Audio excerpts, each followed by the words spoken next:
प्राचीन काल में एक बार गुरुद्रुह नाम का एक भील वन में रहता था। एक दिन वह भील अपने परिवार की भूख शांत करने के लिए वन में शिकार करने के लिए गया। उस दिन महाशिवरात्रि का दिन था।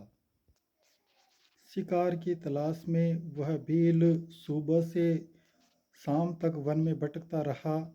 अंत में शाम के समय एक तालाब के किनारे एक वृक्ष पर बैठ गया। रात्रि के प्रथम प्रहर में एक हिरनी जल पीने के लिए तालाब पर आई। भील ने उसका शिकार करने के लिए धनुष पर बाण चढ़ाया। धनुष पर बाण चढ़ाते समय कुछ जल तथा बेल पत्र झड़कर नीचे गिर पड़े। भील के भाग्य से उस बेल के वृक्ष के नीचे शिव जी का ज्योतिर्लिंग स्थापित था। उससे अनजाने में ही जल और बेलपत्र ज्योतिर्लिंग पर गिर पड़े। इस प्रकार भील के द्वारा शिव जी का रात्रि के प्रथम प्रहर में पूजा हो गई। इससे अनजाने में ही भील के पापों का नाश हो गया। भील के धनुष की टंकार सुनकर हिरणी ने कहा, तुम यह क्या करना चाहते हो? भील ने कहा कि मेरा परिवार भूखों मर रहा है। मैं उन्हें भोजन देने के लिए तुम्हारा शिकार करना चाहता हूँ। यह सुनकर हिरणी बोली, तुम बहुत अन्यायी हो, तुम्हें जरा भी दया नहीं आती। यदि मेरे मांस से तेरे परिवार की भूख मिट जाए तो मेरा यह शरीर धन्य है। दूसरों के कष्ट निवारण से ही जीव प्रशंसा के योग्य हो जाता है। तुम थोड़ी देर और रुक जाओ, मैं अपने घर जाकर अपने बच्चों को अपनी बहन को सौंप कर आती हूँ। इस पर वो बधिक भील सहमत हो गया और हिरणी को घर जाने की आज्ञा दे दी। इस प्रकार भील का रात्रि का प्रथम प्रहर का जागरण भी हो गया। इसके पश्चात उस हिरणी की बहन उसे ढूंढती हुई वहां आ पहुंची जहां पर भील पेड़ पर बैठा हुआ था। उसे देखकर भील ने तुरंत अपने धनुष पर बाण चढ़ाया। बाण चढ़ाने से दोबारा बेलपत्र और पानी शिवलिंग पर गिर पड़े। इस प्रकार उस भील का रात्रि के दूसरे प्रहर का पूजन हो गया। धनुष की टंकार सुनकर वह हिरणी बोली, हे भील राज, तुम यह क्या करने जा रहे हो? भील ने उससे भी यही बात कही, पहली हिरणी से कही थी। इस पर हिरणी ने कहा, हे भील राज, थोड़े समय के लिए मुझे घर जाने की आज्ञा दे दो। मैं अपने बच्चों को देकर अभी आ जाऊंगी, नहीं तो वे मेरी प्रतीक्षा करते रहेंगे। भील ने उसे भी जाने की स्वीकृति दे दी। इस प्रकार जागते जागते भील का रात्रि का दूसरा प्रहर का जागरण भी व्यतीत हो गया। रात्रि के तीसरे प्रहर में एक मोटा ताजा हिरण जल पीने उसी तालाब पर आया। वही पेड़ पर भील बैठा था। भील ने उस हिरण का शिकार करने के लिए अपने धनुष पर बाण को चढ़ाने लगा। इस बार भी शिवलिंग पर जल व बेलपत्र गिर पड़े। इससे भील की तीसरे प्रहर की शिव पूजा अनजाने में हो गई।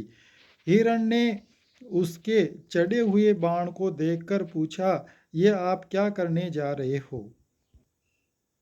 भील ने उसे भी वही उत्तर दिया जो उसने पहले हिरणी को दिया था।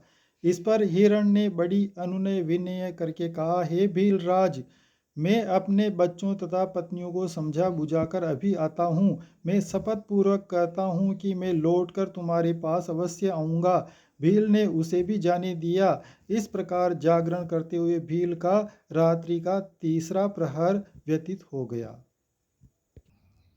जब दोनों हिरणी और हिरण घर पहुँचे तो सबने आपस में अपना अपना समाचार सुनाया। तीनों ही भील के पास शपथ खाकर आए थे, अतः तीनों ही अपने बच्चों को समझा बुझाकर भील के पास चल दिए, परंतु उनके साथ उनके बच्चे भी चल दिए। इस तरह हिरण का पूरा परिवार भील के पास पहुंच गया। भील ने उन सबको आया देखकर अपने धनुष पर झट से बाण चढ़ाया।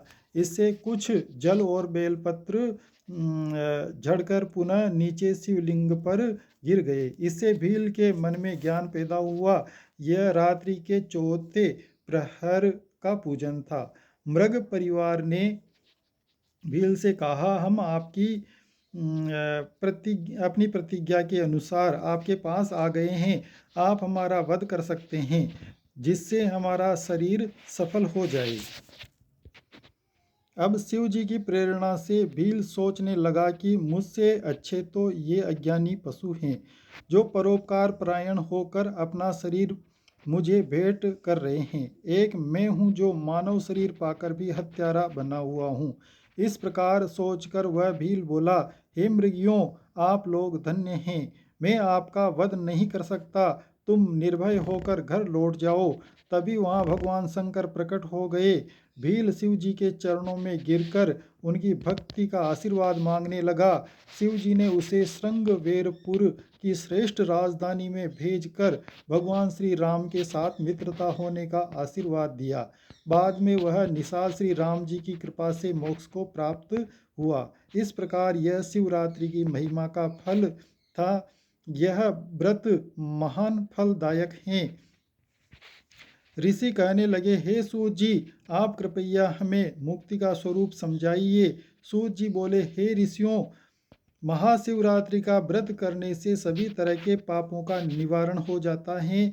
इससे उत्तम, सुखदायक, सारूप्य, सालोक्य, सायुज्य, ये चारों प्रकार की मुक्ति मिल जाती हैं। धर्म, अर्थ, काम, मोक्ष आदि तो ब्रह्मा विष्णु आदि देवता भी दे सकते हैं, किंतु महाशिवरात्रि का अनुष्ठान करने से शिव जी सभी मनोरथ पूर्ण करके मुक्ति प्रदान करते हैं।